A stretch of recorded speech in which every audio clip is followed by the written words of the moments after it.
Hello મિત્રો, આજે આપણે વાત કરીશું ભાવનગર જિલ્લાના રાજપરા ગામે આવેલા ખોડિયાર મંદિર વિશે। આ મંદિર ભાવનગર શહેરથી 18 કિલોમીટર દૂર ભાવનગર રાજકોટ હાઈવે પર આવેલું છે। રોજ હજારોની સંખ્યામાં અહીંયા ભક્તો માતાજીના દર્શન માટે આવે છે। આ મંદિરની સામે જ પાણીનો ધરો આવેલ છે, જે તાતણિયા ધરા તરીકે ઓળખાય છે। આ ધરાથી આ મંદિર તાતણિયા ધરાવાળા ખોડિયાર અથવા રાજપરાવાળા ખોડિયાર મંદિર તરીકે ઓળખવામાં આવે છે। કહેવાય છે કે તાતણિયા ધરાવાળા સ્થળે માતાજી ખોડિયાર પ્રગટ થયા હતા અને આજે પણ માતાજી અહીંયા હાજરો હાજર બિરાજમાન છે।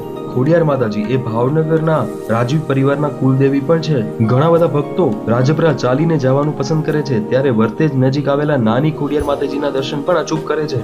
અહીંયા ખૂબ જ મોટું અન્નક્ષેત્ર પણ ચલાવવામાં આવે છે, જ્યાં હજારોની સંખ્યામાં રોજ ભક્તો પ્રસાદ પણ લે છે। તાતણિયા ધરાની બાજુમાં એક નાના ડુંગર ઉપર માતાજીના 7 બહેનોના બેસણા છે, તેનું પણ મંદિર ડુંગર ઉપર બનાવવામાં આવ્યું છે।